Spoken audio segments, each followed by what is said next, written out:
Hello friends, welcome back to my channel. जिन जिन लोगों का भी रिज़ल्ट आया है बिहार दरोगा मेंस में, उनको शुभकामनाएं। रिज़ल्ट मेरा भी आया है, लेकिन मैं रिज़ल्ट से खुश नहीं हूँ क्योंकि कट ऑफ इस बार हाई गया है और मेरा लगभग 71 से 72 क्वेश्चन सही था और निगेटिव हटा के। और हम लोग का जो BC2 कैटेगरी में जो कट ऑफ गया है वो 69.5 गया, समझिए 70 के लगभग। तो जब मेरिट बनेगा फिजिकल के बाद तो 3 से 4 नंबर तो लगभग हर कैटेगरी में ही बढ़ेंगे। और बॉयज़ लोग का तो इससे भी ज़्यादा नंबर गया, खासकर जनरल में देखें तो अनएक्सपेक्टेड था।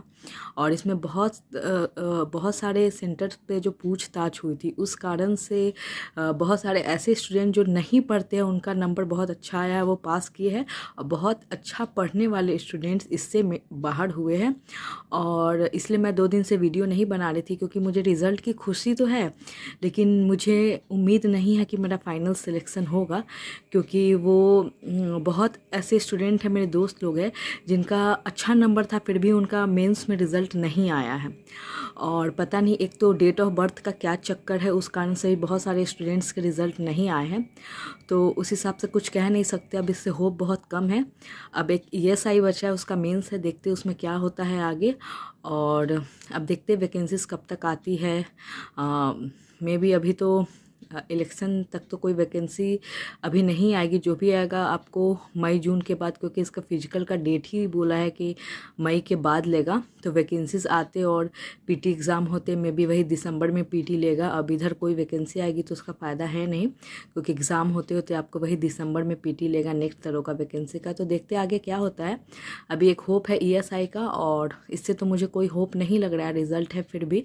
लेकिन एक खुशी है मन में कि बहुत सारे स्टूडेंट हैं जिनका नहीं हो पाया, लेकिन ये बात की मुझे खुशी है कि चले कम से कम हुआ तो मेंस। इस ये है कि ना कि मेंस हुआ, लेकिन दुख भी है कि कितना भी मेहनत कर लूँ आगे दौड़ के तो नंबर हाई ही जाएगा। और प्लस आप लोग देख ही रहे हैं, अच्छे पढ़ने वाले कैंडिडेट्स कहीं ना कहीं पीछे रह जा रहे हैं।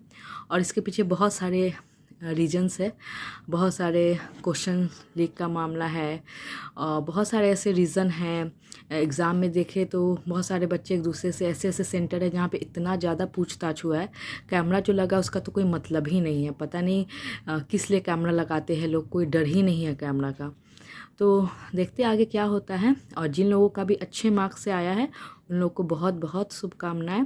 और क्या करेंगे, कोई चांस नहीं है, आगे मेहनत करना ही है, क्योंकि जब तक लक्ष्य को हासिल नहीं कर ले हिम्मत तो नहीं हार सकते। दुख तो बहुत है, अब तो इतना बार फेल्योरिटी देख ली हूँ कि दुख थोड़ा कम होता है, होता ज़रूर है, लेकिन अब आदत सी हो गई है। तो देखते कब होता है। और हाँ, एक बात और, 2-3 लोगों का कमेंट्स आया था कि महिलाओं को 35% आरक्षण है, हम बॉयज़ का ज़िंदगी ख़राब हो रहा है, आप लोग को तो इतना आरक्षण मिलता है। तो भाई, आरक्षण मिलता है ठीक है, और एक कहावत आपने सुना होगा कि दूर के ढोल सुहावने लगते हैं, डिस्टेंस ड्रम साउंड्स वेल, ऐसा कहा जाता है। तो जो भी इंसान जिस परिस्थिति में होता है ना, सामने वाला का उसको दुख कम और अपना सबसे ज़्यादा लगता है, ठीक है। और ये बात हो जाती है कि UPSC वाले स्टूडेंट को BPSC ईजी लगता है, BPSC वाले स्टूडेंट को SI ईजी लगता है, ठीक है। लेकिन फिर भी अगर इतना ही ईजी लगता है ना तो हर स्टूडेंट उसको क्रैक नहीं कर पाते हैं। मैं भी देखो तो BPSC की भी तैयारी करती हूँ, लेकिन फिर भी मेरा एक बहुत अच्छा मार्क्स नहीं है। तो वो सारे स्टूडेंट्स के साथ ऐसा होता है कि जब एग्ज़ाम हॉल में आप बैठेंगे ना तब आपको पता चलेगा कि बॉयज़ और गर्ल्स में कोई ये नहीं रहता है, ठीक है। आरक्षण हमें मिला है तो क्या हमने खुद से तो नहीं मांगा आरक्षण, वो सरकार ने हमें दिया है। और हम सब खुद चाहते हैं, पढ़े लिखे स्टूडेंट के नाते हम लोग खुद चाहते हैं कि आरक्षण हटे, ताकि सबको एक जैसी व्यवस्था मिले, एक समान स्तर मिले। लड़का और लड़की में कोई भेदभाव कम से कम पढ़ाई में, एजुकेशन में तो नहीं ही होना चाहिए, ठीक है। हम लोग खुद ये चीज़ चाहते हैं। तो ये शिकायत आप सरकार से करें, हम लड़कियों से नहीं। हमने आपका कुछ बिगाड़ा नहीं है, हमें अगर आरक्षण दिया गया है तो जाहिर सी बात है उसका हमें फ़ायदा है, मैं ये एक्सेप्ट कर रही हूँ।